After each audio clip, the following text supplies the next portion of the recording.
ऐसा एरिया है जो बहुत नेग्लेक्टेड रहा, और बच्चे के लिए this act as a major foundation. अगर उसकी रीडिंग अच्छी नहीं है किसी भी लैंग्वेज में, आइदर इन इंग्लिश और उर्दू, तो उसके लिए बाद के लेवल्स जो है वो बहुत चैलेंजिंग हो जाते हैं। ये प्रोग्राम एक्चुअली मिनिस्ट्री ने ये एक इनिशिएटिव लिया कि इसमें एक टेक्निकल वर्किंग ग्रुप क्रिएट किया जिसमें प्रोविंसेस से भी इसमें मेंबर्स शामिल थे, और वी ऑल सेट टुगेदर और हमने इसको डिस्कस किया कि क्या हमें रीडिंग की रेमीडिएशन करनी चाहिए और क्या इस पे काम करना चाहिए, और अगर करना चाहिए तो किस अंदाज से करना चाहिए, और इसके अलावा इससे पहले कौन कौन से ऐसे प्रोजेक्ट्स आ चुके हैं और उन प्रोजेक्ट्स से हमारी क्या लर्निंग हुई।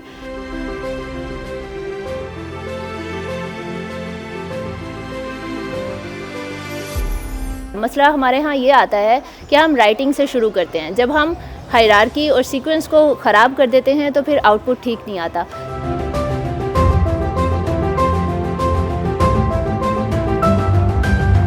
इस प्रोग्राम का असल मकसद ये है कि हम बच्चों में रीडिंग स्किल्स को इन्हांस करें। बच्चों की लिटरेसी जो है वो बहुत इम्पॉर्टेंट है और उसके लिए बेसिक स्किल्स का स्ट्रॉन्ग होना बहुत ज़्यादा ज़रूरी है। इसी प्रोजेक्ट के अंदर हमने reading project, Urdu reading project और जितने भी लैंग्वेजेस के इनिशिएट किए गए हैं प्रोग्राम, उन सब को एक तरह से इवैल्यूएट करके और उनके जो बेस्ट प्रैक्टिसेस हैं उनको इंश्योर किया है। थोड़ा सा इसका लेआउट डिफरेंट है और उसके पीछे भी यही स्पिरिट है कि हम पिछली प्रैक्टिसेस की जो वीकनेसेस हैं उनको एक साइड पे रख के और जो बेस्ट प्रैक्टिसेस हैं उनको सामने लेकर आएँ, और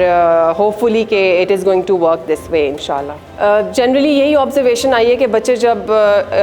इनिशियल ग्रेड्स से स्टार्ट करते हैं और अगले ग्रेड्स में जाते हैं तो उनकी रीडिंग स्किल्स को वीकनेस होने के बावजूद इग्नोर कर दिया जाता है। प्रमोशन पॉलिसीज़ के कुछ ऐसे फ्लॉज हैं जिनको जो हमें आगे बच्चों की असेसमेंट में बहुत एक फ्रिक्शन पैदा करते हैं। क्लास 5 में भी अगर आप बच्चों से रीडिंग करवाएं तो बहुत से बच्चे ऐसे आपको मिलेंगे जिनका लेटर रिकग्निशन भी स्ट्रॉन्ग नहीं है। किसी भी प्रोग्राम की जो सस्टेनेबिलिटी होती है वो उसकी ओनरशिप होती है। अब अगर हम FD के अंडर ये चीज़ स्टार्ट कर रहे हैं तो मिनिस्ट्री ने भी इसको एंडोर्स किया, which is a very positive thing, कि कोई डोनर हमें सपोर्ट नहीं करा बल्कि we are supported by our own people.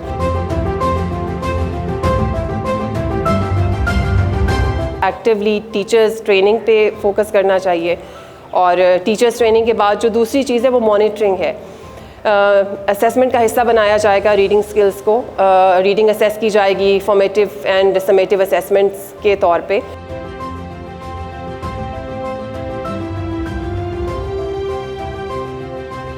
अगर बच्चे जो है वो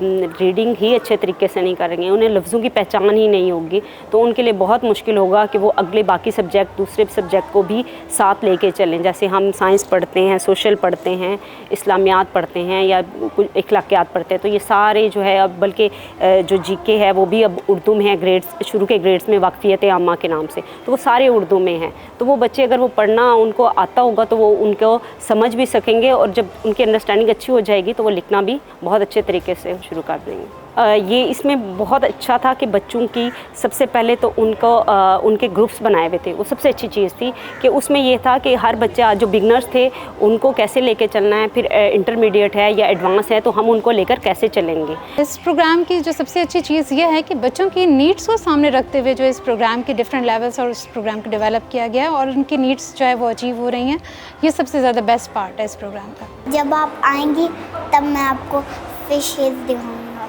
बहुत ज़्यादा। हमने बच्चों को ना उनके लेवल के हिसाब से बिठाया है, जैसे बिगनर्स है, इंटरमीडिएट है और एडवांस लेवल है, तो हमें अंदाज़ा हो जाता है, जैसे हम क्लास में एंटर होते हैं हम अंदाज़ा हो जाता है कि ये बिगनर्स हैं, इन पे हमें इनको किस चीज़ पे फोकस करना है। स्टूडेंट्स में मैंने एक ह्यूज डिफरेंस देखा है उनकी रीडिंग स्किल्स में। उनकी रीडिंग स्किल पॉलिश हुई हैं। हमारे वो बच्चे जो जैसे क्लास 4 में, 5 में, 3 में बैठे हुए हैं, लेकिन उनको अभी तक लेटर रिकग्निशन नहीं थी,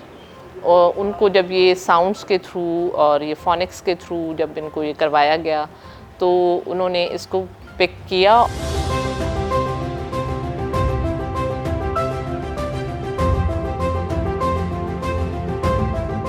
टीचर्स पे इतना बर्डन होता है कि उससे बस ये है कि ये सिलेबस कवर करवाना है। जब वो सिलेबस के चक्कर में पड़ी रहती है तो वो बच्चों की रीडिंग पे उतना टाइम इतना फोकस नहीं कर पाती जितना करना चाहिए। इसमें जो साउंड्स के ज़रिए और बच्चों को इन्वॉल्व करके हम कर रहे हैं, इसमें बच्चों का रिस्पांस बहुत अच्छा है, क्योंकि बच्चे इतने खुश होते हैं और वो क्लैपिंग के ज़रिए और आवाज़ें, और साथ बच्चे जब खुश हो रहे होते हैं वो यही समझते हैं गेम में जब बच्चों को सिखाया जाता है तो वो बहुत अच्छा पिक करते हैं, और जब उनसे सुना जाता है तो वो बहुत अच्छी फीडबैक देते हैं, यानी कि हर लिहाज से वो क्लास में खुश होते हैं, और बाद में भी जब वो उसको एंजॉय कर रहे होते हैं, ब्रेक में भी उन्हीं चीज़ों को वो दोहरा रहे होते हैं।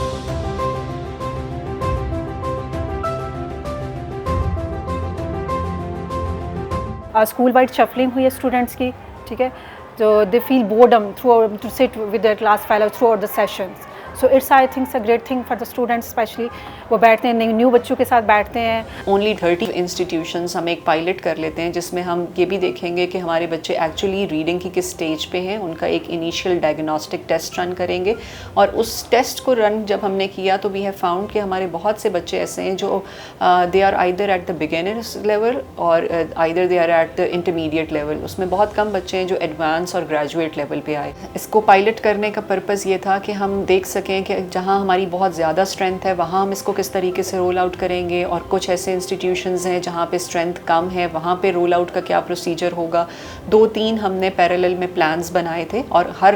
इदारे में कुछ हमारे पास ऐसे इंस्टीट्यूशंस हैं जो विलेजेस में हैं, कुछ अर्बन एरियाज़ के इंस्टीट्यूशंस हैं, तो हमने डिफरेंट कॉन्टेक्स्ट में इसको रोल आउट करके ये देखना चाहा था कि वहाँ हमारे क्या चैलेंजेस हैं। जो फील्ड से हमें फीडबैक आया इन 30 इंस्टीट्यूशंस से, तो अब हम इसको ये प्लान कर रहे हैं कि समर वेकेशन में हम एक रिगरस टीचर्स की ट्रेनिंग कराएं कि वो किस तरीके से रीडिंग की रेमीडिएशन कर सकते हैं या बच्चों की रीडिंग इम्प्रूव कर सकते हैं, और फिर इसके बाद समर वेकेशन के बाद we have plan to roll out in all primary institutions. इस प्रोग्राम